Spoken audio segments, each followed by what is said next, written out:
Welcome to Pigskin Passion TV, and it's your boy, the Black Mamba. And today is November the 7th, episode number 32. And guys, we back. We back for another week of fantasy football. Can you believe we are over halfway through the season? Man, this season has went by really fast. And guys, hey, I'm in the winner circle permanently now. Seems like I'm off to a little 4-game winning streak and I just can't lose. I'm taking care of business every week, beating the teams I should beat and, sneaking up on other teams. So this week I won 104.46 to 54 points.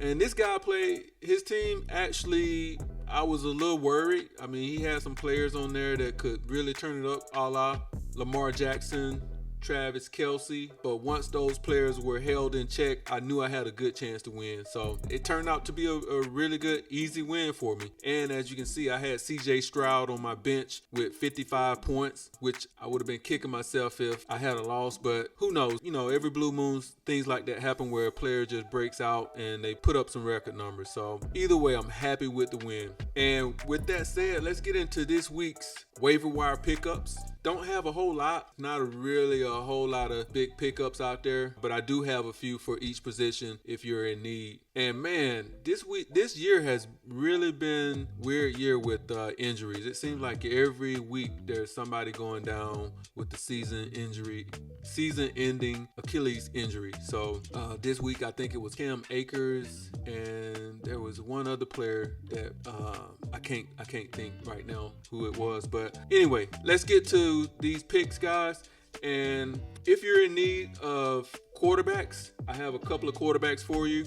The number one quarterback, if he's still on your waiver wire, is Taylor Heineke. This would be a good pickup for this week if you have your quarterback that's on bye. They should have a nice matchup against the Arizona Cardinals. The Cardinals, they're tied with the Bears for the 6th most favorable quarterback scoring. And this year, Arizona has given up nice fantasy points to the likes of Geno Smith, Deshaun Watson, and Daniel Jones. So I don't think it should be any different here with Taylor. So I think he has a shot at being a top 12 quarterback this week. So Tyler Heineke, if you're in need of a quarterback. Another quarterback you could go out there and pick up would be Josh Dobbs. Man, this was a good story last week. Josh led the Minnesota Vikings to a victory despite joining their team last Wednesday. It was such a new experience for him. He didn't know any of the players. He didn't know their names.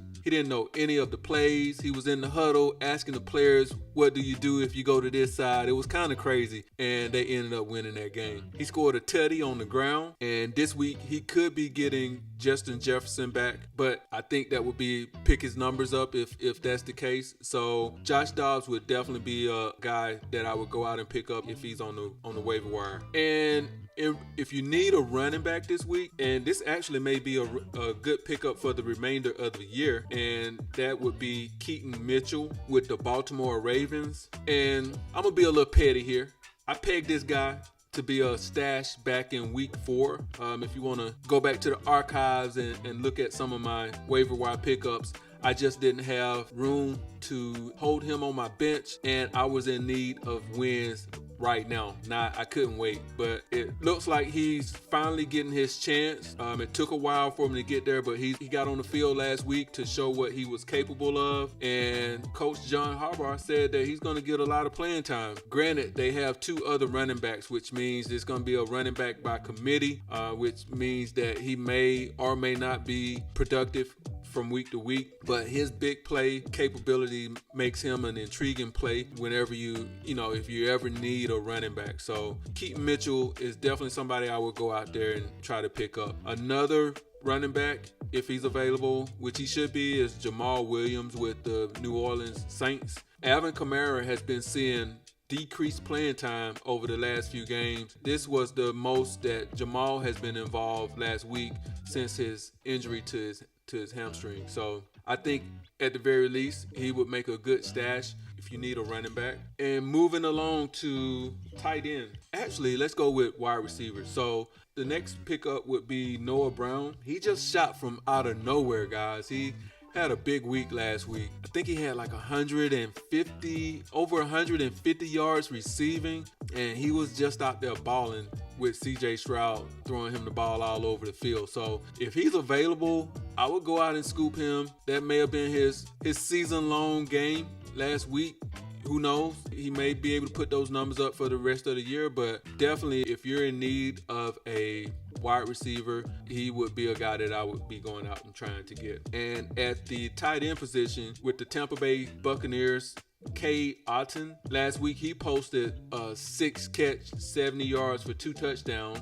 And his role with the passing game seems to be growing, and he ranks 12th among tight ends in target share at 19.1% over the past 3 weeks, averaging 5 receptions and 46.7 yards per game. So if you need a tight end, go out there and try to scoop up K. Otton. Another tight end you may want to take a look at is Gerald Everett with the Los Angeles Chargers. This week they play the Detroit Lions, and Everett is ranked 8th among tight ends inside the 10-yard lines. And the Chargers, they are ranked 2nd in the red zone passing of efficiency. So that seems to be a pretty good match, getting inside the red zone and Everett being a high target. In addition to that, the Chargers have the 10th easiest tight end schedule remaining for fantasy teams. So Gerald Everett would probably be a good pick if you're hurting at that tight end position. And like always, guys, I'm always streaming my defenses.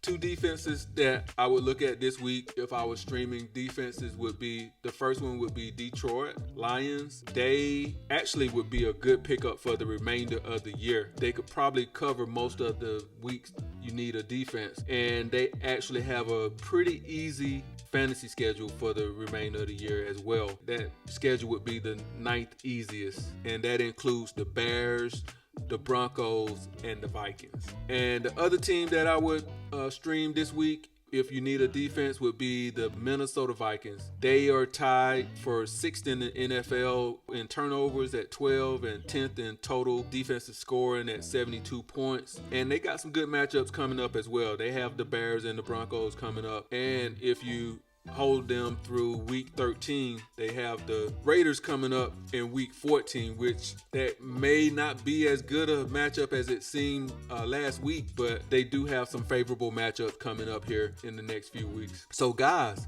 there you have it. Those are my waiver wire pickups. And if you in need, hopefully some of these guys that I named off will be a good pickup for you for this week. And with that said, have a public service announcement. Spike that like, comment, and subscribe. And it's your boy, Black Mamba.